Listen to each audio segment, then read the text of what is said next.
전 세계 인구의 40%가 주식으로 하는 것이 무엇인지 아십니까? 맞습니다. 쌀입니다. 그런데 쌀은 어떤 식물에서 나올까요?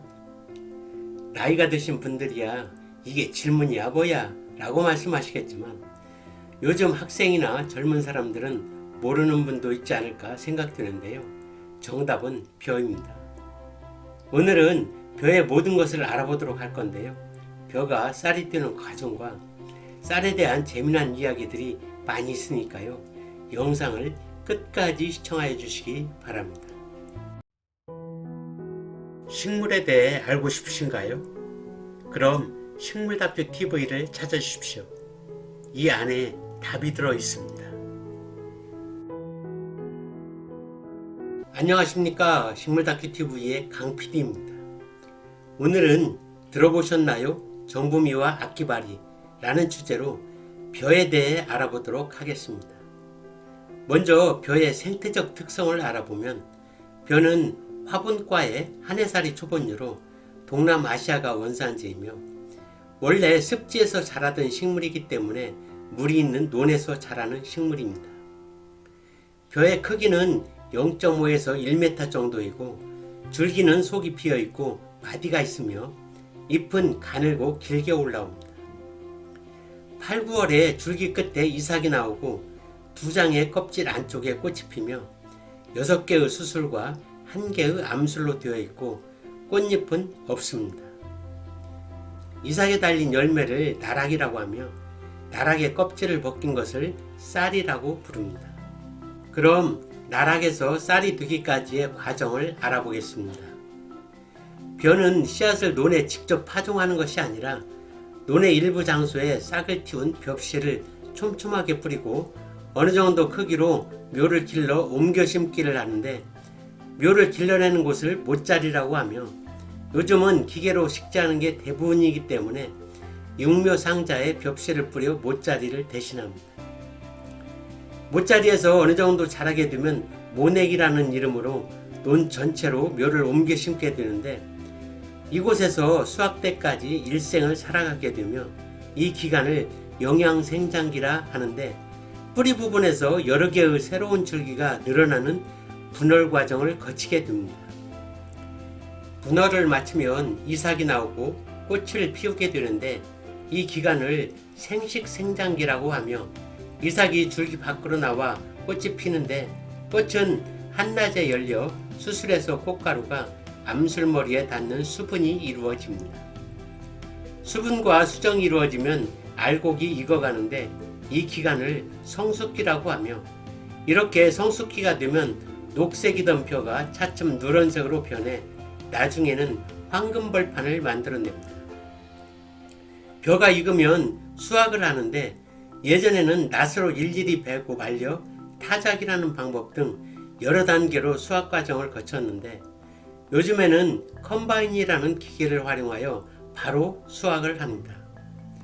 이렇게 수확된 벼는 건조 등을 거쳐 정미소에서 정미 과정을 거치게 되면 하얀 쌀로 변하게 됩니다.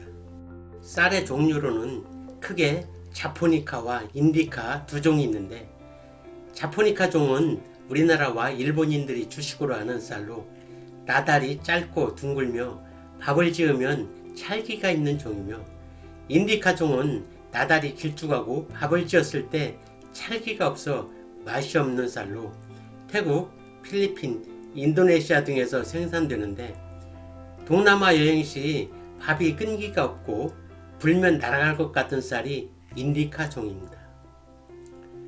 벼는 쌀만 나오는 것이 아니라 식물체의 모든 부분이 활용되었는데 쌀은 밥을 짓는데 90% 이상이 쓰이고 술, 떡, 과자, 엿 등의 원료로 쓰이고 있으며 벼를 수확한 볏짚은 가마니나 새끼 등의 세공용으로도 활용되고 예전에 초가집 지붕을 덮는 이형으로 많이 활용되었으며 소의 먹이로도 사용되었고 볏짚과 벼의 껍질인 왕겨는 연료 및 퇴비로 많이 사용되고 쌀겨는 기름을 짜거나 사료, 비료, 약용 등으로 많이 이용되는 등 다양하게 우리 생활에 이용되었다고 합니다.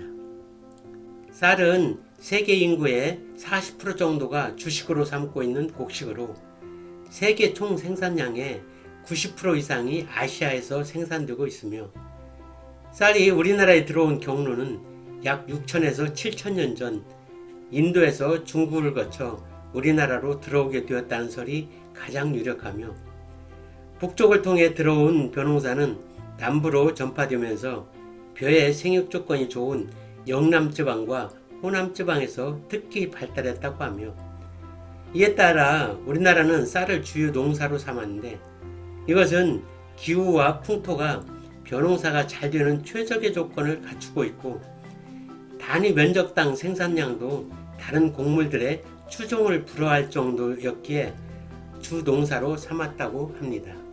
이렇게 주 농사가 되다 보니 벼와 쌀에 얽힌 이야기거리도 많은데요. 요즘은 사라져가고 있고 지난 이야기이지만 그 시절의 추억을 소환해 이야기해 보도록 하겠습니다. 먼저 모내기 이야기입니다. 모내기는 긴 줄에 일정한 간격으로 빨간 실 등으로 표시가 된 못줄을 이용하였는데 양쪽에서 두 사람이 말뚝에 묶인 못줄을 팽팽하게 잡고 있으면 그 사이에 여러 사람이 허리를 구부려 빨갛게 표시된 지점에 손으로 모를 심게 되는 방법인데 이렇게 하면 일정한 간격으로 모를 심기 때문에 병충해 예방과 관리가 용이하게 하는 역할을 하였으며 모내기철이 되면 서로 협력해 공동작업을 하는 풍습에 따라 동네 사람들이 동원되어 일렬로 모내기를 하는 진풍경이 벌어졌었는데 최근에는 이항기로 식재하기 때문에 모내기는 아련한 추억이 되어버렸습니다. 또 하나의 이야기는 보리온식과 분식 정책입니다. 요즘에는 먹을거리 걱정을 하지 않고 살고 있지만 먹을거리가 부족했던 1960년에서 70년대에는 식량 증산운동과 더불어 모든 국민들에게 보리온식과 분식을 장려했습니다. 쌀보다 보리에 비타민, 단백질 등이 많이 들어있어 영양적인 면에서 보리가 쌀보다 우월하다는 점을 강조하였고 이러한 보리온식 정책은 학교에서 강제적으로 이루어졌는데 도시락 밑에는 쌀밥을 넣고 위에는 보리밥을 살짝 덮어 도시락 검사를 무사히 넘겼던 기억이 아직도 생생하네요. 또한 분식을 장려하여 식당에서 요일을 정해 쌀로 만든 음식 대신 국수나 수제비 등 밀가루로 만든 음식을 판매했다고 하며 어릴 적 마을에 국수를 뽑을 수 있는 수동식 기계를 한 대씩 들여와 국수를 만들어 먹었던 기억도 나는데 이러한 분식 장려로 우리의 주식 문화가 쌀과 보리에서 쌀과 밀로 바뀌게 되었으며 그 결과 라멘이나 빵 등 서구화된 음식 문화가 형성되었다고 합니다. 다음은 식량 부족 문제를 해결해준 기적의 벽시 이야기입니다.